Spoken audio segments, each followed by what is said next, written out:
자, 오늘 2회입니다. 2회. 2회는 의사표시부터 나갑니다. 의사표시.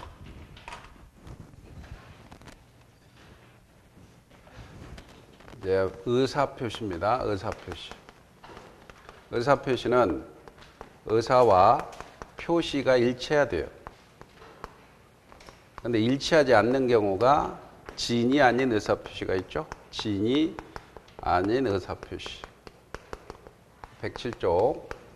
그 다음에 통정어휘 표시, 착오한 의사표시. 이렇게 세 개가 있고요. 근데 의사표시가 일치합니다. 일치하는데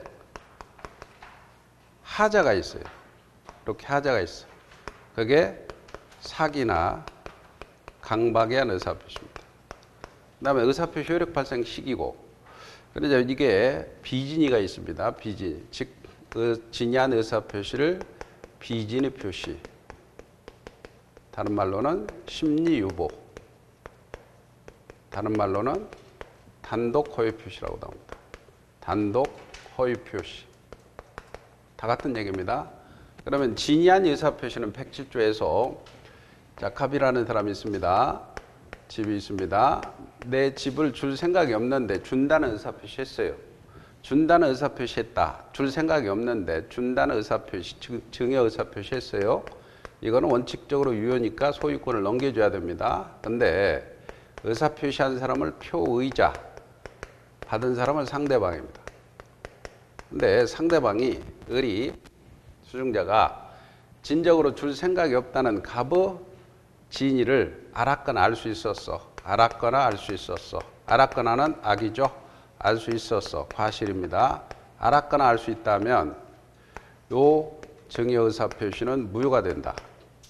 그리고 비록 누가 입증해야 되냐면 표의자가 입증해야 돼요. 표의자가 입증해야 돼요.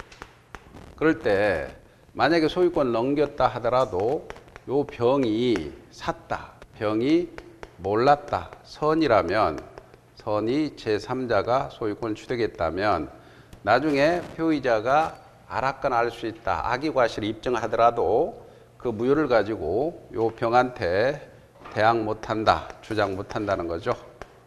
이게 107조란 말이에요. 107조.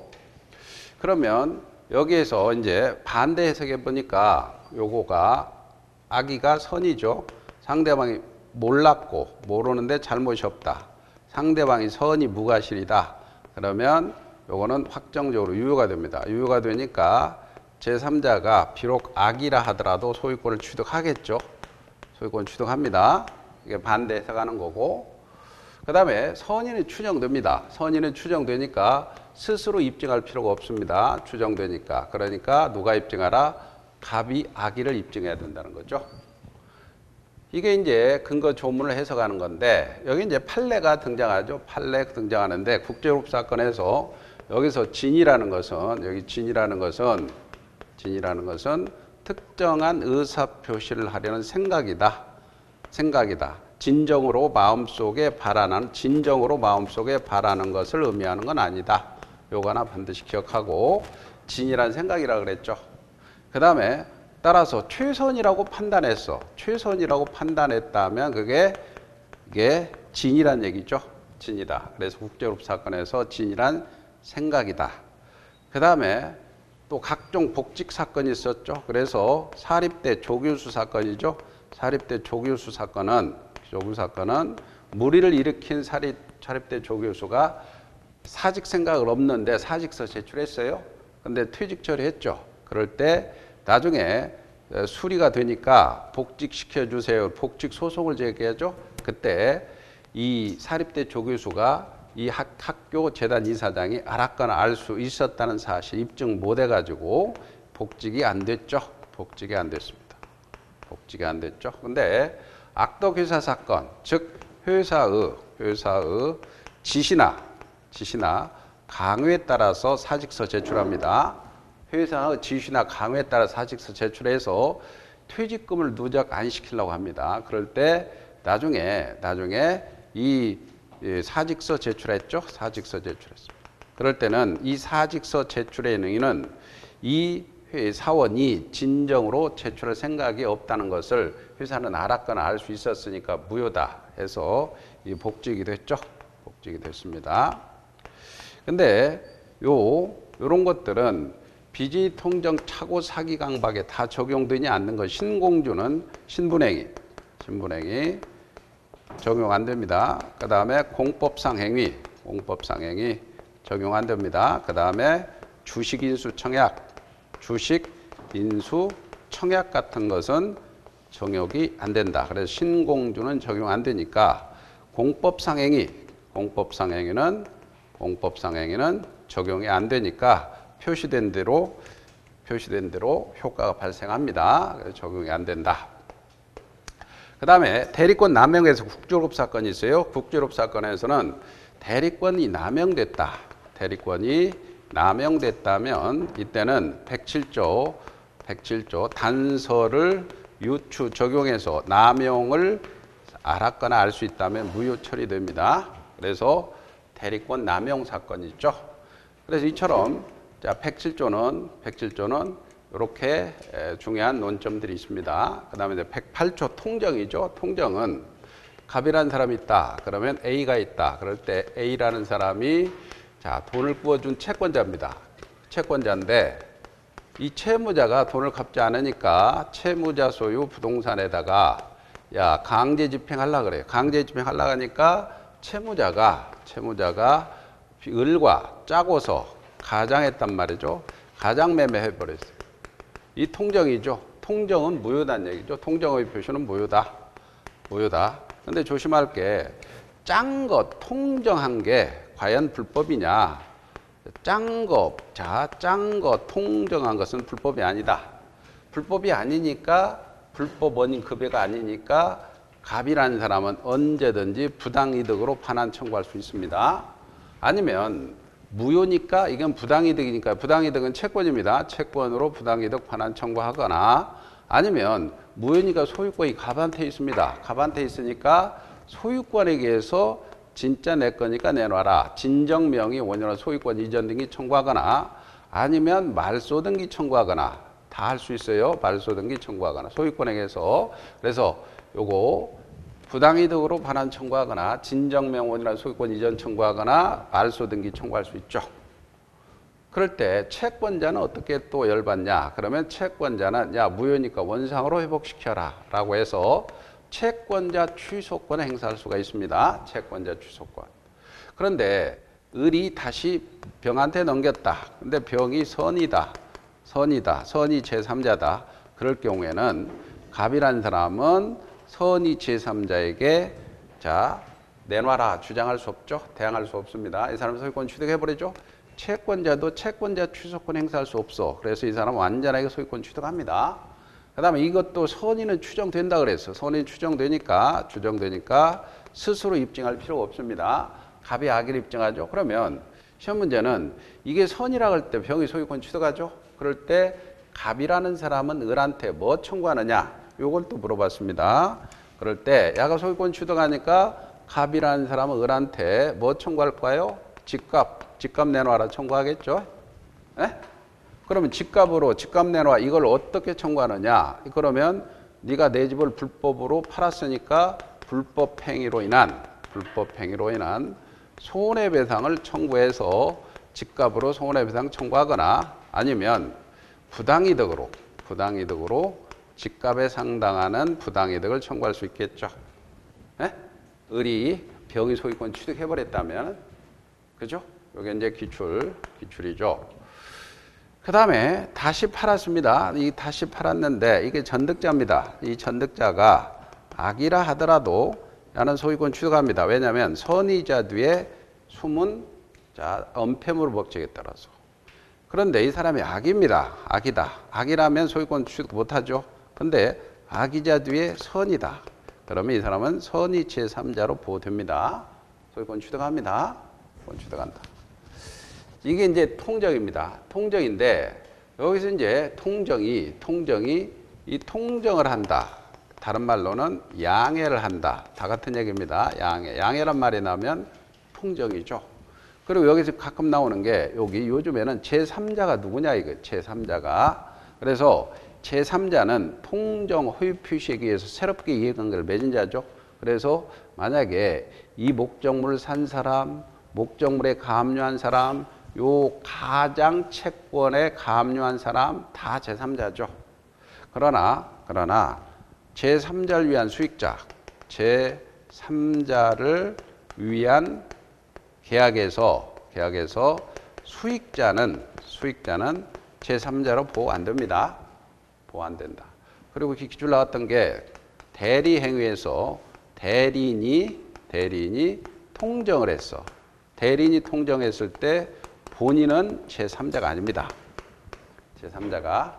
그 다음에 또 만약에 가장 채권 양도시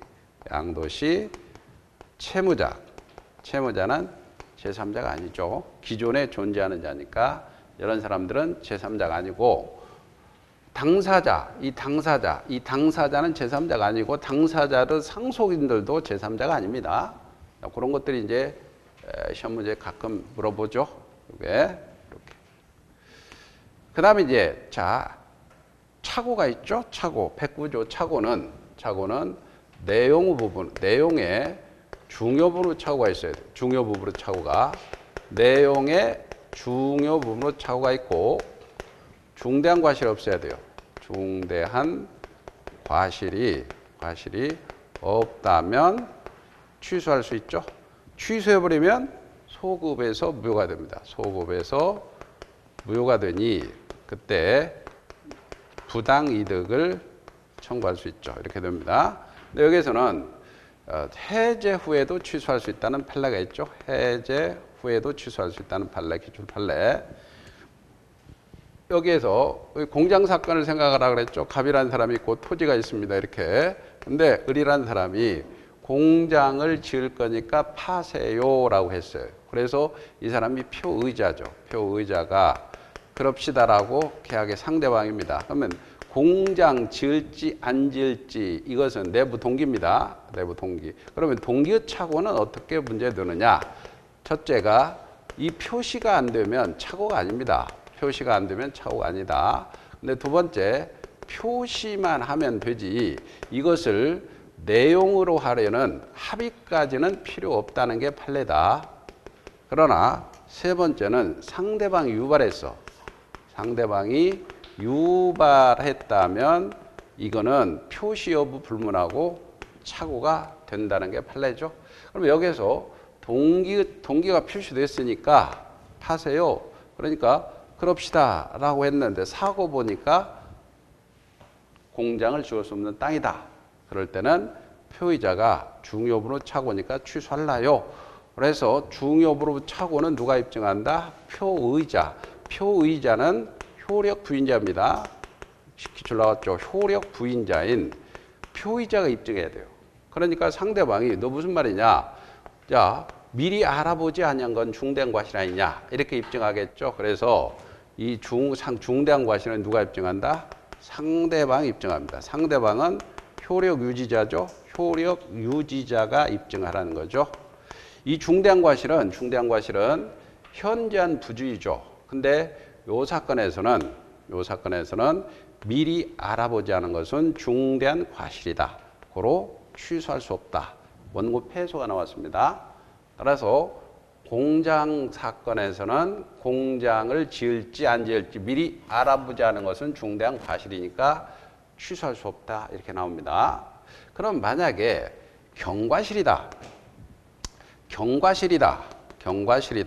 그러면 중대한 과실 아닙니다. 중대한 과실이 아니니까 취소할 수 있겠죠. 즉 표의자가 경과실을 했다면 중대한 과실이 아니죠. 그러면 취소가 가능하죠. 그럴 때 경과실로 취소했을 때 상대방이 손해가 입어요. 상대방이 손해가 입죠. 그러면 상대방이 불법 행위를 이유로 너 경과실이니까 불법 행위를 이유로 을한테 손해배상을 청구할 수 있느냐? 이건 청구할 수 있다 없다? 없죠. 왜? 착오 후 경과실로 취소는 109조 적법행위니까 즉 상대방이 손해를 입었다 하더라도 적법행위니까 불법행위가 아니죠. 그래서 손해배상 청구할 수 없다는 겁니다. 그 다음에 또 중과실이 있으면 취소 못하죠. 근데 중과실이 있는데 즉 표의자가 중과실이 있는데 상대방이 갑이 알고 이용해요. 알고 이용한다면 중과실이 있더라도 취소할 수 있다는 게 판례 입장입니다. 알고 이용했다면 자 취소할 수 있다. 그 다음에 뭐 여기에 자 또 하나 중과실이 있느냐 없느냐 중과실이 없는 사례로 공인중개사 말을 믿은 거예요. 공인중개사 말을 믿었어. 공인중개사 말을 믿는 것은 중대한 과실이 아니다. 공인중개사 말을 믿은 것은 이따 문제가 하나 처리됩니다. 중대한 과실이 아니다. 그리고 중요부로 착오냐 아니냐. 그럴 때 중요부 착오 아닌 것들이 가끔 시험 문제 나오는데 시가의 착오다. 시가 중요부 착오가 아닙니다. 지적이 약간 부족하다. 중요 부분은 착오가 아니죠. 그 다음에 경제적 불이익이 없다. 경제적 불이익이 없다. 표의자가 취소해 본들 경제적 불이익이 없다면 중요부 착오가 아닙니다. 그리고 매매나 임대차에서 만약에 목적물 귀속이 누구 거냐? 귀속의 착오는 중요부는 착오가 아니다. 매매나 임대차에서 목적물 귀속에 대한 착오는 중요부 착오가 아니다. 이런 것들이 가끔 시험 문제가 나오죠. 시험 문제 나온다. 그 다음에 여기가 근거조문이 내용은 의미 착오인데 이 꼭 내용을 착오해야 되느냐? 가령 표시상을 착오를 했다. 표시상의 착오를 잘못했다. 이것이 중요 부분이고 중대한 과실이 없으면 취소할 수 있다. 이렇게 연결됩니다. 또 법률을 착오를 했다. 즉 양법률상 착오다. 양도소득세를 부과되지 않을 것인데 불구하고 부과됐더라. 그럼 이게 중요부 착오고 중대한 과실이 없으면 취소할 수 있다. 이런 것들이 또 연결이 됩니다. 아까 동기유착오는 봤죠? 동기유착오는 봤습니다. 자, 여기까지 일단 정리하고 그 다음에 문제를 또 보고 하나씩 또 보고 또 봅시다. 1번 문제 봅니다. 1번. 진의한 의사표시에 관해서 틀린 걸 고르세요. 2회 문제입니다. 1번 진의란 특정한 의사표시를 하고자 하는 생각이라고 그랬죠? 생각 맞습니다. 따라서 진정으로 마음속에 바라는 사항을 뜻하는 건 아니다. 국제법 사건이죠? 1번 맞습니다. 2번 상대방의 표의자의 진임을 알았거나 알 수 있죠? 그럼 표의자는 취소할 수가 알았거나 알 수 있다면 무효죠? 취소가 아닙니다. 2번이 답이죠. 3번 대리에서 진의한 의사표시 여부는 대리인 표준으로 결정합니다. 맞습니다. 그 다음에 우리가 그 대리의 다음 시간에 대리 아마 배울 겁니다. 116조입니다. 자, 4번입니다. 진의한 의사표시 효력이 없어요. 그러면 법률행위 당사자는 진의한 의사표시를 기초로 새로운 이해관계를 맺은 선의 제3자에게 대항하지 못하죠. 맞습니다. 진의한 의사표시는 상대방과 통정이 없다는 점에서 통정 허위 표시와 구별된다. 그래서 이걸 단독 허위 표시라 그래요. 단독 허위 표시. 2번입니다. 비진의 표시에 관해서 틀린 걸 고르시오. 대출 절차상의 편의를 위해서 명의를 빌려준 자가 채무 부담 의사를 가졌어. 그럼 진의가 있죠? 비진의가 아닙니다. 그래서 주채무자로서 채무 부담 의사를 가졌다면 진입니다. 그래서 비진의 표시다. 그럼 틀립니다. 진의에 한 의사 표시입니다. 1번이 틀렸죠? 그래서 이 사건은 이런 거예요. 이 사건은 배제대학교 사건인데 이 배제대학이는 갑이 은행에서 돈을 꾸려고 그러니까 이 사립대학교 그 규정상 제한 규정 때문에 돈을 못 꾸니까 이 학교 직원들한테 부탁을 해서요. 그래서 직원들은 가서 여기 이제 자기가 대출 받겠다라고 사인을 해요. 다 사인을 해. 이렇게 사인을 했어요. 그런데 이 학교가 돈을 안 갚아주니까 이쪽 금융권에서 갚아라 그런 거야. 이 사실을 은행이 알고 있었어. 그러니까 이 사람은 나는 빚이니까 빚인일 너는 알았거나 알 수 있었으니까 무효니까 못 갚겠다라고 항변을 하죠. 근데 여기에 대해서 법원은 너희들이 가서 주채무자로서 학교를 위해서 사인을 했잖냐. 사인을 했죠? 그러면 비진이가 아니고 진이다 이거지. 갚아라는 얘기입니다. 그래서 1번이 답이고요. 2번 비진이 표시에 관한 규정은 원칙적으로 상대방이 있는 단독행위에도 적용되죠. 있든 없든 다 적용됩니다. 그 다음에 매매계약에서 비진이 표시는 상대방이 선이며 과실이 없다면 유효하다. 아까 선이면서 과실이 없다면 유효죠. 네? 맞습니다.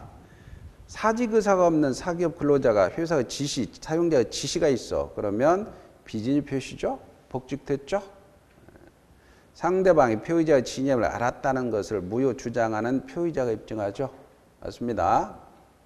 3번입니다. 갑은 그 토지를 내심의 의사와는 달리 을에게 기부했습니다. 비진이죠. 을 앞은 이전 등기 마쳤습니다. 갑을 사이에 옳은 걸 고르시오. 갑의 의사표시는 무효다. 원칙은 유효죠. 비진은 원칙적으로 유효잖아요. 무효다. 틀렸습니다. 그 다음에 또 을이 갑의 진위를 몰랐더라도 모르면서 과실이 없어야 소유권 취득하죠. 그래서 틀렸습니다. 2번 갑은 의사표시는 단독행위. 자, 증여죠. 기분인 증여잖아요. 증여는 계약입니다. 단독행위 아니죠. 적용되지 않는다. 적용됩니다. 갑의 진위에 대한 악의가 증명되어 X토지 소유권이 갑에게 회복되면 을은 갑에게 손해배상을 청구할 수 있다. 이 규정이 없어요. 손해배상 청구할 수 없어요. 조문에 107조라는 조문에서 비진위에 관해 손해배상을 청구할 수 있다는 규정이 없습니다. 자, 4번입니다. 을이 통상인의 주의를 기울였어도 알 수 있었어. 그러면 무효죠. 무효니까 을은 소유권 취득할 수 없죠. 4번이 답입니다. 을로부터 X토지 매수 이전 등기를 격려하는 병이 진위를 몰랐다. 선이죠. 몰랐다는 선이기만 하면 소유권 취득하니까 갑에게 소유권이 있다. 그럼 틀립니다. 병에게 있죠. 4번입니다. 진이한 의사표시관에 판례와 부합하지 않는 걸 골라라. 비록 재산을 강제로 뺏긴다는 것이 표의자 본심으로 잠재되어 있어도 표의자가 강박에 의해서나마 증여를 하기를 하고 그에 따른 행위를 했습니다. 즉 내는 것이 국제로업 사건이죠. 내가 최선이라고 판단했다면 증여의 내심적 의사가 결여된 것이라고 볼 수 없다. 진위에 따른 행동이란 말이죠. 맞습니다. 물을 일으키는 사립대 조교수가 사직원이 수리되지 않을 거라고 믿고 사태 수습을 위해서 이사장 앞으로 형식상 사직원을 제출했습니다. 이사회에서 그러한 사실을 알았거나 알 수 있는 경우가 아니라면 그냥 사직 효과가 발생하죠. 맞습니다. 복직 안 됩니다. 3번 공무원의 사직 의사표시. 이거는 공법상행위죠. 의원면직이 이루어졌습니다. 내심 의사가 사직 의사표시 아니었다면 107조가 준용이 안 됩니다. 공법상행위는 비진이 통정 착오 사기 강박 다 적용 안 됩니다. 이거 틀렸죠? 비록 표의자의 의사표시의 내용을 진심으로 마음속에 바라지는 아니했다 하더라도 당시 상황에 최선이라고 판단했다면 최선이라고 생각했겠죠. 그러면 진입니다. 따라서 진이 아닌 의사표시라고 할 수 없죠. 계약이 대리인에서 체결했습니다. 대리인의 진위가 본인의 이익이나 의사에 반해서 자기 또는 제3자 이익을 위한 것이고 대리권 남용이죠. 대리권 남용은 상대방이 그 사실을 알았거나 알 수 있었다면 책임을 지지 않죠. 107조 유추 적용설입니다. 여기까지가 비진위에 관한 문제입니다. 5번 갑은 자기 부동산에 관해서 을과 통정을 했어. 허위표시 계약에 따라 소유권 이전 등을 을에게 해주었습니다. 그 을은 그 사정을 모르니까 선이죠. 병과 계약을 체결했습니다. 틀린 걸 고르시오. 갑과 을은 무효니까 채무를 이행할 필요가 없죠. 맞습니다. 2번 갑은 병을 상대로 이전 등기 말소를 청구할 수 없다. 왜? 병이 선이니까 소유권 취득하니까. 맞죠? 병이 소유권 취득하죠? 맞습니다. 갑이 자신의 소유권을 주장하려면 병이 악의를 증명해야 된다. 맞습니다.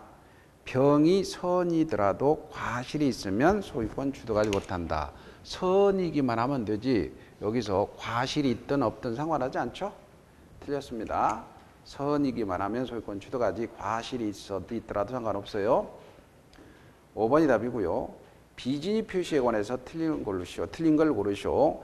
비진이 표시는 내용대로 원칙적으로 유효입니다. 맞습니다. 원칙이. 2번 비진이 표시에 관한 규정은 대리인 대리권 남용을 유추 적용할 수 있다고 해야죠. 틀렸죠? 자의로 스스로죠. 스스로니까 진이죠. 사직서를 제출하면 중간 퇴직 의사는 비진이 표시가 아닙니다. 스스로 했기 때문에. 그 다음에 비진이 표시는 상대방 이를 비진이 당시 알았어요. 그러면 무효죠. 아까 5번 은행 대출 한도를 넘는 값을 위해서 은행 대출 약정세 주체문자로서 소명 날인했습니다. 그러면 진위가 있죠. 그래서 돈을 갚아야 돼요. 맞습니다. 7번 갑은 채권자들로부터 강제 집행을 당할 것을 대비해서 친구 을과 짰죠. 통정했죠.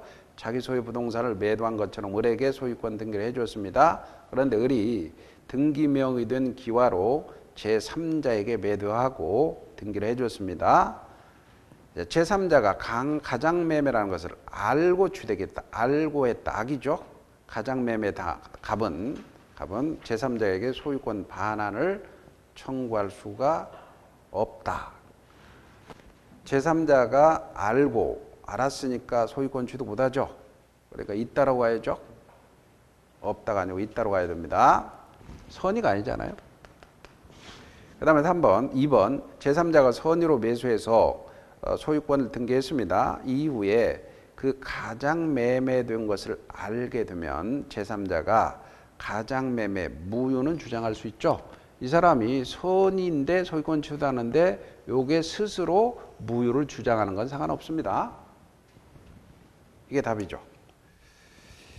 그 다음에 3번입니다. 제3자가 악입니다. 그럼 갑의 채권자는 갑이 제3자에게 무효를 주장해서 등기 명의를 회복하지 않는 한 위 부동산에 대해서 아무런 권리를 행사하지 못한다. 채권자 취소권 행사할 수 있죠? 틀렸습니다. 갑과 을 사이의 매매액은 가장 매매이므로 제3자의 소유권 이전 등기는 언제나가 아니고 선이라면 달라지죠? 선이라면 유효입니다. 언제나 틀렸죠. 제3자가 선인 경우 제3자로부터 부동산을 매수한 전득자가 악이라면 갑은 전득자에게 무효를 주장할 수 없죠. 요게 선이라면 악이자 보되죠. 됩니다. 자, 넘겨보세요. 그 다음에 8번입니다. 8번은 통정의 표시는 선이 제3자에 대하지 못한다. 규정에서 제3자에 해당하는 자를 다 고르시오. 통정의 표시에서 채권을 가압류한 사람입니다. 이게 통정의 채권을 만들었는데 이걸 가압류한 사람은 제3자입니다. 맞죠? 통정의 표시에 설정된 전세권의 저당권, 이게 전세권을 통정으로 만들었는데 여기에 저당권 설정했다. 세력과 이익은 맺은 사람이죠? 제3자입니다. 대리인의 통정의 표시, 본인. 대리인의 통정에서 본인은 제3자가 아닙니다. 제3자가 아니요. 대리인 통정했다면 본인은 소유권 취득 못해요. 그 다음에 통정의 표시에서 체결된 제3자를 위한 계약, 제3자, 즉 제3자를 위한 계약에서 수익자는 제3자가 아닙니다. 그래서 답은 1번이죠. 9번입니다. 허위 표시의 무효로 대항할 수 없는 제3자에 해당되지 않는 자를 고르시오. 가장으로 전세권 만들어 놨는데 그 전세권부 채권을 가압류한 사람은 제3자입니다. 근데 허위 표시로 체결된 제3자를 위한 계약의 수익자, 제3자가 아니죠? 2번이 답이죠. 가장 양수인으로부터 저당권 설정받은 자, 제3자입니다. 가장 양수인으로부터 가등기 받은 자, 제3자죠. 가장 행위의 근저당권부 압류한 자도 제3자입니다. 10번 갑은 강제 집행을 면하기 위해서 을과 통모했으니까 통정이 있죠. 그 부동산을 매매 형식을 빌려서 을에게 이전되게 해줘 마쳤고 을은 그 사정을 모르는 선이죠. 병에게 저당권 설정해 주면서 돈을 꾸었다는 거예요. 그러니까 그리고 병은 이게 뭐 선의 저당권자는 거죠. 선의 저당권자. 선의 저당권자는 보호되죠. 1번 갑을 사이의 매매 계약은 무효다. 맞습니다. 2번 갑은 을에게 진짜 내 거니까 내놓으세요. 소유권 이전 청구할 수 있죠. 맞습니다. 진정 명운이나 소유권 이전 청구할 수 있고요. 3번 병이 과실로 가장 매매 사실을 몰랐어요. 그러면 보호되죠. 그죠? 몰랐기만 하면 되니까 과실이 있든 없든 상관없습니다. 4번 병이 저당권 실행으로 갑에게 손해가 발생한다면 갑은 집값 상당의 손해배상 청구할 수 있죠. 이 사람이 저당권 행사의 소유권을 이 사람이 잃어버리죠. 그러면 어떻게 됩니까? 갑은 아까 집값 내놔라. 이 집값을 불법행위로 손해배상을 청구하든 부당이득으로 청구하든 상관없어요. 그 다음에 5번 병의 저당권 실행으로 제3자가 부동산을 매수했습니다. 갑은 을에게 부당이득 반환을 청구할 수 없다가 아니고 있죠. 요거 줍니다. 부당이득 반환 청구할 수 있어요. 11번 갑은 을에게 자신의 토지를 증여는 은닉행위입니다. 증여는 은닉행위. 합의했습니다. 은닉행위는 증여인데 그러나 세금 문제를 염려해서 갑과 을 사이에 매도는 가장이죠. 가장 매매를 했어. 그러면 꾸몄어. 이전 등 했습니다. 근데 그 뒤 을은 병에게 토지를 매도하고 이전 등 해주었습니다. 틀린 걸 고르시오. 갑과 을 사이의 증여 계약은 유효지만 매매는 무효죠. 가장했으니까. 을의 등기는 효력이 있죠. 왜? 증여가 유효니까. 3번 갑은 악의 병을 상대로 뭘 악이냐면 가장 매매를 악의했단 말이죠. 알았다 하더라도 증여가 유효니까 말소 청구할 수 없죠. 맞습니다. 4번 갑은 을을 대위해서 악의 병을 상대로 말소 청구할 수가 있다가 아니고 없죠. 왜? 증여가 유효니까. 병의 소유권을 취득합니다. 4번이 답이죠. 을은 병을 상대로 말소 청구할 수 없죠. 왜? 증여가 유효니까. 차고 봅시다. 차고. 여기까지 했어요. 비진이 통정까지 했죠. 네? 차고입니다. 이 차고. 12번 차고에 한 설명으로 옳은 걸 고르시오. 매도인이 매매 계약을 적법하게 해지한 후라도 매수인은 계약 해지에 따른 불이익을 면하기 위해서 중요부로 차고를 이유로 전체를 취소해서 무효로 할 수 있죠. 아까 해제 후 취소할 수 있다 그랬죠. 해제 후 취소할 수 있다. 맞습니다. 1번이 답이죠. 표의자가 차고를 이유로 의사표시 취소했습니다. 취소된 의사표시로 손해를 입은 상대방은 불법 행위를 이유로 손해배상 청구할 수 있다가 아니고 없죠. 아까 경과실로 취소했다 하더라도 불법 행위한 손해배상 청구할 수 없습니다. 적법이니까. 틀렸죠? 차고에 의해서 의사표시가 경제적 불이익을 입지 않더라도 취소할 수 있다. 아까 경제적 불이익이 없다면 중요물 차고 아니죠? 취소할 수 없어요. 그 다음에 4번 차고가 표의자의 중대한 과실로 인한 경우에 상대방이 표의자의 차고를 알고 이용하더라도 표의자는 취소할 수 없다가 아니고 있죠. 아까 중대한 과실이 있을 때 취소 못하지만 알고 상대방이 이용했다면 취소할 수 있다 그랬죠? 할랍니다.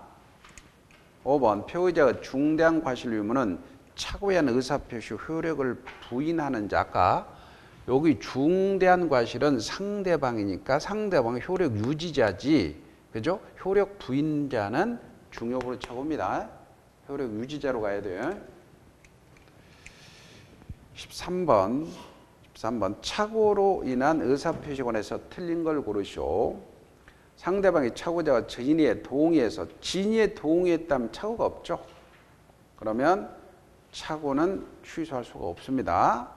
차고가 없으니까. 1번이 답이죠. 틀렸습니다. 법률에 관한 창호도 내용의 중요부로 차고가 되면 해당할 수 있다고 할까? 법률상의 차고, 즉 양도소득세가 부과되지 않을 걸 알고 있는데 부과됐다. 중요부 차고고 중대한 과실이 없으면 취소할 수 있다. 이렇게 됩니다. 그 다음에 3번 농지 상당 부분이 하천을 사전에 알았더라면 농지 매매 계약을 체결하지 않았을 것이 명백하다. 중요부 차고가 될 수가 있죠. 당사자가 협의한 매매목 지번에 착오를 일으켰어. 그러면 자연적 해석으로 가죠. 그러면 취소할 수 없죠. 착오로.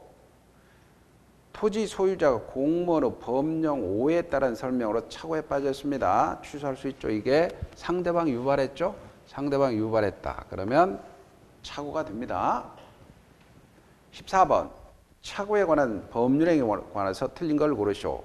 매수한 토지가 계약 체결 당시부터 법령상 제한으로 의도한 목적대로 이용할 수 없게 되었어. 동기의 착오죠.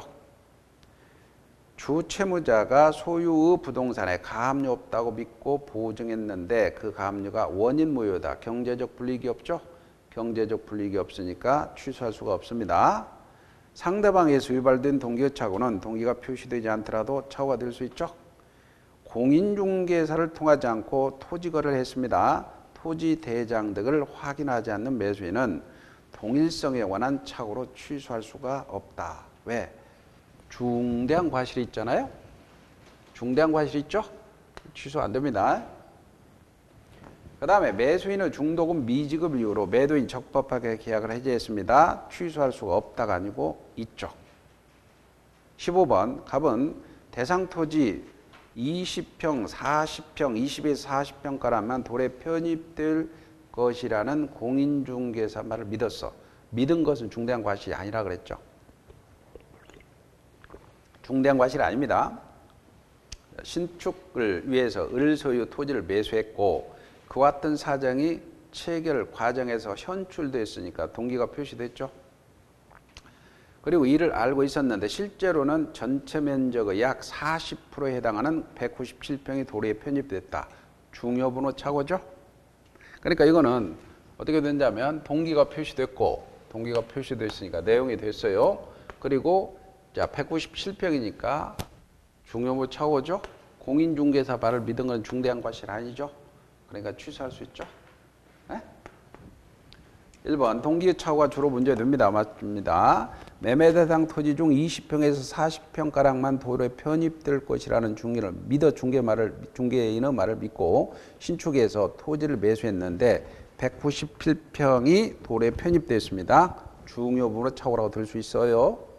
위 사안에서 매수인의 동기는 당의 의사표시 내용으로 삼을 것을 상대방에 표시되고 의사표시 해석상 내용으로 되었다고 볼 수가 있습니다. 봤죠?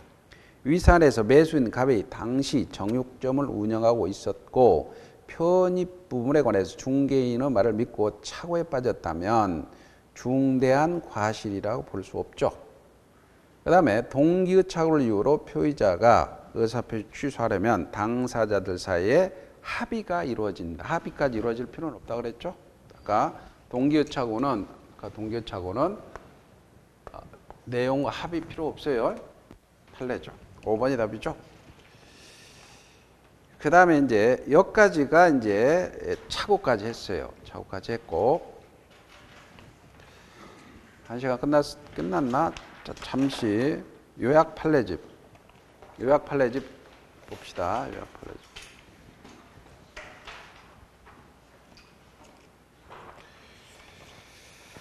그 요약 판례집은 기출 지문을 10년간 다 정리했기 때문에 문제 보면서 이걸 반드시 보면서 기출을 반드시 읽으라 그랬어요. 많이 읽으면 나중에 10년간 기출 지문을 다 정리해 놓았기 때문에 나중에 실제 시험장에서 문제 볼 때는 답이 줄을 쓴다 그랬어요. 자 보세요. 21페이지입니다. 107조가 있습니다. 107조. 진위 아닌 의사표시는 표의자가 진위 아님을 알고 한 것이라도 효력이 있다. 원칙적으로 유효죠. 그러나 상대방의 표의자의 진위함을 알았거나 알 수 있었다면 무효죠. 무효는 선의 제3자에게 대응하지 못하죠. 모래시계 2개 이런 것들은 보세요. 그 다음에 쭉 요건, 효과 이런 것들은 여러분이 보시고 넘겨보세요. 그 다음에 판례 1번입니다. 다음 페이지. 비진위 표시에서 진위란 특정한 의사표시를 하고자 하는 생각을 말하는 것이지 진정으로 마음속에 바라는 사항을 뜻하는 건 아니죠. 그 다음에 판례 2번 표의자가 의사표시 내용을 진정으로 마음속에 바라지는 아니했다 하더라도 당시 상황에 최선이라고 판단했다. 그러면 진위한 의사표시가 아니라 그랬습니다. 판례 3번도 아까 지문 그대로 떴으니까 보시고요. 판례 4번입니다. 모래시계 보세요. 근로자가 사용자의 지시에 쫓아서 일괄해서 사직서를 제출하여 함에 있어서 그 사직서에 의해서 의원면직 처리될지 모른다는 점을 인식했더라도 비진입 표시에 해당됩니다. 판례 5번 모래시계 공법상 행위는 비진입 표시는 적용되지 않죠. 판례 6번 근로자의 자유로운 의사에 의해서 퇴직, 중간 퇴직 의사를 표시했다면 비진입 표시가 아니라 그랬습니다. 아까 7번이 배제대 사건이죠. 모래시계 보세요. 은행 대출 한도를 넘는 값을 위해서 은행 대출 약정세 주채무자로 서명 날인했습니다. 은행이 이러한 사정을 알았더라도 대출금 반환 채무를 진다 그랬죠. 판례 8번은 명성그룹 사건입니다. 그때는 모래시계 첫 번째 대리권 남용 시 판례는 비진입 관한 거 유추 적용합니다. 9번은 사립대 조교수 사건이죠. 사립대 조교수가 나왔다. 그러면 복직이 안 됐다는 판례죠. 그 다음에 통정의 표시입니다. 108조. 상대방과 통정한 허위 표시는 무효다. 전항의 무효는 선의 제3자에게 대응하지 못한다 그랬습니다. 요건, 효과 다 보시고요. 그 다음에 24페이지 박스에 제3자에 해당되지 않는 거 별표를 치세요. 요즘에 가끔 나옵니다. 그래서 모래시계 박스 위에 허위 표시로 체결된 제3자는 수익자, 아까 두 번 다 수익자는 제3자가 아니라 그랬습니다. 그리고 이냐 아닌 것들 기출 나온 거 보니까 안 되는 사람들이 가장 매수인으로부터 매수한 자, 제3자가 해당되죠. 그 다음에 뭐 그런 것도 23회 보시면 가장행위, 애입니다. 가장행위의 오타죠. 기한 근제당부 채권의 가압류 채권자 제3자죠. 해당되지 않는 경우 오른쪽에 밑에서 두 번째 가장매매로 제3자를 위한 계약의 제3자 대리인의 통정허위 표시 본인 제3자가 아니죠. 판례 12번 통정허위 표시한 법률의 무효나 채권자 취소 대상이 될 수 있죠. 오른쪽에 13번 증여세 면탈 목적으로 매매를 가정했습니다. 매매는 무효지만 증여는 유효하죠. 14번 판례입니다. 14번 판례. 선의 제3자에 대해서 허위 표시 당사자뿐만 아니라 누구도 무효를 대항하지 못하고 선의 제3자에 대한 관계에서 허위 표시된 효력이 있습니다. 모래시계 첫 번째 선의 제3자가 유효하게 권리를 취득합니다. 가장양수인은 불법행위 책임을 지죠. 모래시계 두 번째 통정 허위 표시 무효를 대항할 수 없는 제3자에 두기 위해서는 선이기만 하면 족하고 무과실까지는 요구하는 건 아니라 그랬죠. 그 다음에 16번 양해 사건입니다. 양해. 부동산 대출 한도를 제한한 법령의 적용을 회피하기 위해서 금융기관에 양해 통정했습니다. 통정했다. 그럴 때는 맨 마지막 줄 무효입니다. 그 다음에 자 넘겨보세요. 넘겨보시고 다음 페이지 넘겨보시면 차고 109조가 있습니다. 109조. 차고는 의무기적이죠. 의사표시는 법률행위 내용의 중요부로 착오가 있어야 됩니다. 그 표의자가 입증하죠. 그러나 중대한 과실 상대방이 입증합니다. 취소 못하죠. 전항 의사표시 취소는 선의 제3자에게 대응하지 못합니다. 그 다음에 거기에 모래시계 첫 번째 상대방이 차고자의 진위에 동의하면 착오는 존재하지 않는다 그랬죠. 그 다음에 거기에 박스 보세요. 중요부 착오 아닌 거. 시가의 착오, 지적 부족, 목적물 귀속에 대한 착오, 경제적 불이익이 없는 경우죠. 오른쪽에 판례 21번 판례 보세요. 동기의 착오가 상대방에서 유발된 동기가 표시되지 않더라도 착오에 해당될 수가 있습니다. 그 다음에 토지를 22번 매수했는데 법령상 제한으로 토지를 의도한 목적대로 사용할 수 없게 됐습니다. 동기의 착오죠. 그 다음에 25번 매매 목적물의 지분의 근소한 부족은 중요분의 착오가 아니죠. 26번 판례 당사자가 합의한 목적물의 지번에 관해서 착오를 일으켰습니다. 지번을 잘못을 표시했습니다. 착오로 취소할 수 없다 그랬습니다. 넘겨보세요. 27번 판례입니다. 착오로 인해서 경제적 불이익이 있는 것이 아니라면 중요로 착오라고 볼 수 없고 모래시계 가압류가 없는 것으로 믿고 보정했는데 가압류가 원인 무효로 밝혀졌습니다. 경제적 불이익이 없으므로 착오로 취소할 수가 없죠. 29번 판례 공장 사건이죠. 모래시계입니다. 공인중개사를 통하지 않고 토지를 거래했습니다.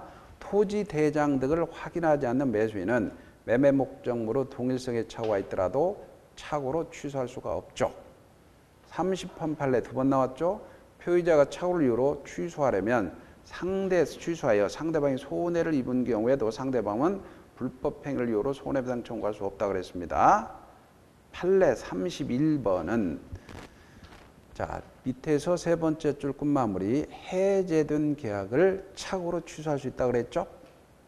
32번 표의자의 중대한 과실 유무는 착오에 의해서 효력을 유지하려는 자가 증명하라 그랬고요. 33번 판례가 아까 사례로 문제됐죠.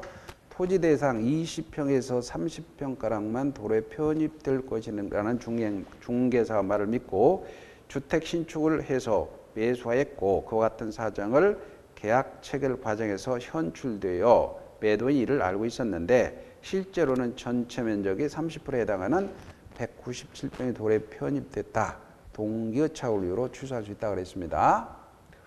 오른쪽에 35번 판례죠. 착오자에게 중과실이 있더라도 상대방이 아까 알고 이용했다면 취소할 수 있다고 그랬죠. 네? 두 번 나왔습니다. 잠시 쉬었다가 하시겠습니다.